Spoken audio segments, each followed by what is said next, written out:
Sir, എനിക്ക് ആദ്യമായിട്ട് പറയാനുള്ളത്, ഞങ്ങൾക്ക് പറയാനുള്ളപ്പോൾ ശാന്തമായൊന്ന് കേൾക്കണം. സർ, മലപ്പുറം ജില്ലയെ സംബന്ധിച്ചിടത്തോളം തുടങ്ങിക്കൊണ്ടാണ് ഇവിടെ പ്രമേയ അവതാരകൻ സംസാരിച്ചത്. മലപ്പുറം ജില്ലയെ പറ്റി പറയുമ്പോൾ ഷംസൂനെക്കാളും രാഷ്ട്രീയ പാരമ്പര്യമുള്ളവരാണ് ഞങ്ങളൊക്കെ. ഞങ്ങൾ ചിലത് പറയാനുണ്ട്, അതൊന്ന് കേൾക്കണം. അതിനെ സംബന്ധിച്ചിടത്തോളം അത് കേൾക്കണം ശാന്തമായിട്ട്. കഴിഞ്ഞ പാർലമെന്റ് തെരഞ്ഞെടുപ്പിന് ശേഷം ഉണ്ടായ വിജയത്തിൽ മത്ത് പിടിച്ചുകൊണ്ട് നടക്കുന്ന കുറെ ആൾക്കാരുണ്ട് ഇവിടെ. അതിന് കുറെ മാധ്യമങ്ങളുടെ കൂട്ടുമുണ്ട്. അതുകൊണ്ടൊന്നും വിരട്ടിയത് കൊണ്ടൊന്നും ഇടതുപക്ഷത്തിനെ സംബന്ധിച്ചിടത്തോളം ഒരു ചുക്കും വരാനില്ല എന്നാ പറയാനുള്ളത്. സാർ, ഇന്നലെ കൊണ്ടുവന്ന പ്രമേയവും ഇന്ന് കൊണ്ടുവന്ന പ്രമേയവും ഒരു സമാനതകളുള്ളതാണ്. സാർ, ആർക്കാണ് സാർ RSSുമായി ബന്ധമുള്ളത്? ഞങ്ങളുടെ പാരമ്പര്യം ഒന്ന് പരിശോധിച്ച് നോക്കാം, നിങ്ങളുടെ പാരമ്പര്യം ഒന്ന് പരിശോധിച്ച് നോക്കാം. നമുക്ക് ചർച്ചയ്ക്ക് വിധേയമാക്കാം ഇവിടെ. സാർ, മതനിരപേക്ഷത എന്ന് ഞങ്ങളുടെ ജീവിതത്തിന്റെ ഭാഗമാണ്. അതല്ലാതെ നിങ്ങളെപ്പോലെ അവസരത്തിന് രാഷ്ട്രീയമായിട്ട് ഉപയോഗിക്കുന്ന വാക്കുകളെല്ലാം മതനിരപേക്ഷത ഞങ്ങളെ സംബന്ധിച്ചിടത്തോളം. സാർ, എന്റെ സ്വന്തം കാര്യം പറയാം, എന്റെ ജീവിതത്തിനെ സംബന്ധിച്ച അനുഭവത്തിന് മുകളിൽ പറയാം. സാർ, എന്റെ വിവാഹത്തിന് എനിക്കും എന്റെ ഭാര്യയ്ക്കും മാലയെടുത്തു തന്നത് മൊയ്തീൻ കുട്ടി ഹാജി ബാബഹാജി എന്ന് പറയുന്ന സ്പീക്കറും ഇമ്പിച്ചു ഭാവിയുമായിരുന്നു. സാർ, അത് ഇവിടുത്തെ ലീഗാർക്കല്ല, അത് കുരുക്കോളി വന്ന അന്ന് രാഷ്ട്രീയത്തിലില്ല. കുരുക്കോളി വൈദ്യുതി അന്ന് രാഷ്ട്രീയത്തിലില്ല.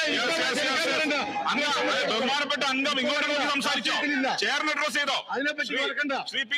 കാലഘട്ടത്തിൽ മതനിരപേക്ഷ രാഷ്ട്രീയം ഉയർത്തിപ്പിടിക്കുന്ന ഒരു പാരമ്പര്യത്തിന് പ്രസ്ഥാനത്തിന്റെ ഭാഗമായിട്ടാണ് ഞങ്ങൾക്ക് വളർന്നു വന്നത്. ആ പാരമ്പര്യം ഞങ്ങൾക്കുണ്ട്. അവരെ ഞങ്ങളെ നോക്കി അല്ലെ, അത് പറയണ്ട. ഞാൻ പറയാം ഞങ്ങളെ നോക്കിക്കൊണ്ട്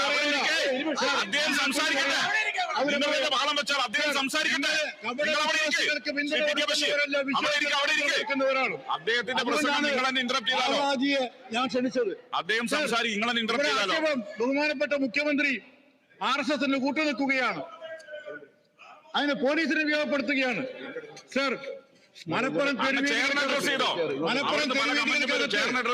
മതമൗലികവാദികളുമായി കൂട്ടുചേർന്നുകൊണ്ട് തീവ്രവാദ പ്രസ്ഥാനക്കാർ ഇന്ന് പ്രിയപ്പെട്ട ഞങ്ങളുടെ മുഖ്യമന്ത്രിക്കെതിരായി അപവാദ പ്രചരണം നടത്തി മുദ്രാവാക്യം വിളിച്ച് യാത്ര നടത്തിക്കൊണ്ടിരിക്കുകയാണ്.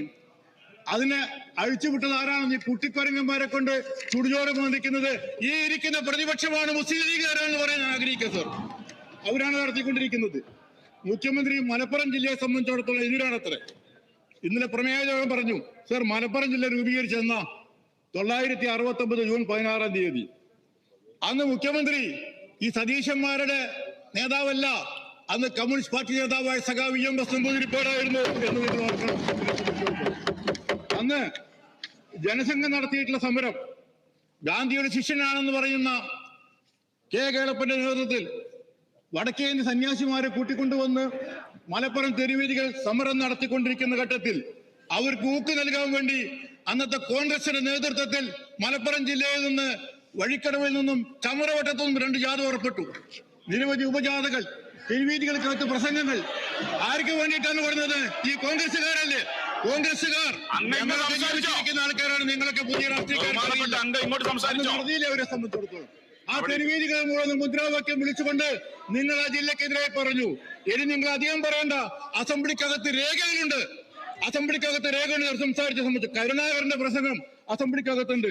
1969 ജനുവരി മാസം 9 അസംബ്ലി രേഖ എടുത്തത് പരിശോധിക്കണം. സമയക്കുറവുകൊണ്ട് ഞാൻ വായിക്കുന്നില്ല അവിടെ. സർ, അത് നോക്കിയാൽ അറിയാം. 1969 ജനുവരി മാസത്തിൽ കരുണാകരൻ പറഞ്ഞത് എന്താ? കരുണാകരൻ പറഞ്ഞത് ഒരു സമുദായത്തെ പ്രീണിപ്പിക്കുന്നതിന് വേണ്ടിയിട്ടാണ് എന്ന ആക്ഷേപമുണ്ടല്ലോ. ഈ സഭയ്ക്കകത്ത് പറഞ്ഞതാണ്.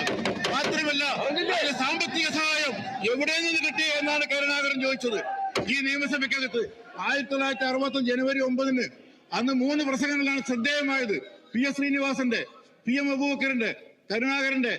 ഈ 3 പ്രസംഗങ്ങൾക്കകത്ത്, ശ്രദ്ധേയമായ പ്രസംഗങ്ങൾക്കകത്ത് PM അബൂബക്കർ പറഞ്ഞു, ഇവിടെ പ്രസംഗിക്കുന്നത് പുറത്തു നിൽക്കുന്ന ജനസംഘക്കാരന് അകത്ത് ആളില്ലാത്തത് കൊണ്ടാണ് നിങ്ങൾ പ്രസംഗിക്കുന്നത്. മുസ്ലിം ലീഗുകാരെ ഇവിടെ രേഖത്ത് കാണാം നിങ്ങൾക്ക്. ഇപ്പൊ പറയാണ് വന്നിട്ട് മലപ്പുറം ജില്ലയെ സംബന്ധിച്ചിടത്തോളം ആരാണ് അന്ന് അതിന് ശക്തമായി പ്രതിരോധിക്കാൻ രംഗത്ത് വന്നവരാണ് ഞങ്ങളൊക്കെ സംബന്ധിച്ചോളൂ. ആരാണ് സർ ഈ BJPയുമായി കൂട്ടുകൂടുന്നത്, RSSുമായി കൂട്ടുകൂടുന്നത്? നമുക്കത് പരിശോധിച്ച് നോക്കാലോ, ചരിത്രം നോക്കാലോ. നിങ്ങൾ RSSന്റെ ബന്ധം എവിടേക്കായിരുന്നു? 960 തുടങ്ങിയില്ലേ നിങ്ങൾ? 960 അന്നത്തെ പഴയ മുഖ്യമന്ത്രിയാണ് സഖാവ് EMS നമ്പൂതിരിപ്പാട്. മത്സരിക്കുമ്പോ നിങ്ങളുടെ സ്ഥാനാർത്ഥി ആരാണ്? ഒന്ന് പറയാൻ പറ്റുമോ കോൺഗ്രസുകാർക്കും ലീഗുകാർക്കും?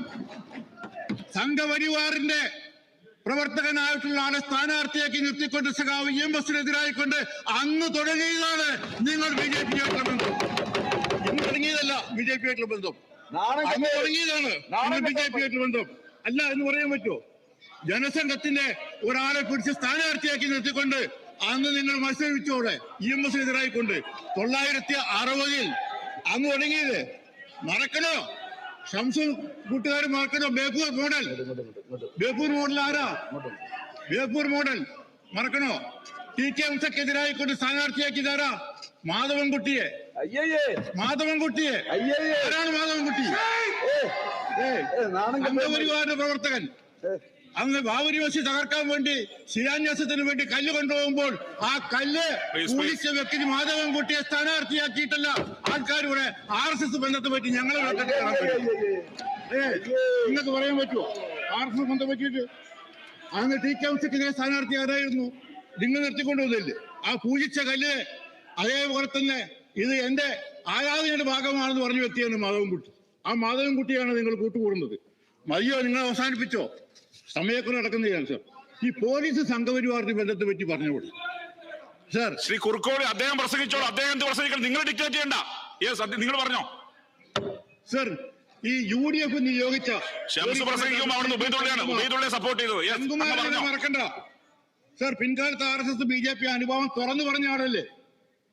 പറയുക മാത്രമാണ്, പ്രവൃത്തിയിലും കൊണ്ടുവന്ന ആളല്ലേ?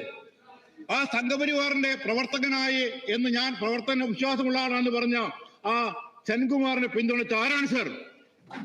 ട്രിബ്യൂണലിൽ പോയി കേസിന് പോയി സുപ്രീം കോടതി പോയി വിധി വാങ്ങി ആ കേസ് വാദിച്ചത് ആരാണ്? ഒന്ന് പറയണം. ആ കേസ് വാദിച്ചത് മുസ്ലിം ലീഗിന്റെ രാജ്യസഭാ അംഗമായിട്ടുള്ള ഇപ്പോഴത്തെ വ്യക്തി ഹാരിസ് പീരാൻ. സെൻകുമാറിന് വേണ്ടി ഞാൻ RSSന്റെ പോയി എന്ന് പറയുന്ന വ്യക്തിക്ക് വേണ്ടി സംഘപരിവാറിന്റെ DJP കസേരയിൽ വീണ്ടും വന്നത് ആരാണ്? നിങ്ങളാണ് അവരുമായിട്ട് ബന്ധം, ഞങ്ങളല്ല. ഞങ്ങൾക്ക് പ്രശ്നമില്ല അതിനെ സംബന്ധിച്ചിടത്തോളം സർ. റഹീം തുഹാഡിയ കേരളത്തിൽ വന്ന് വർഗീയ വിദ്വേഷ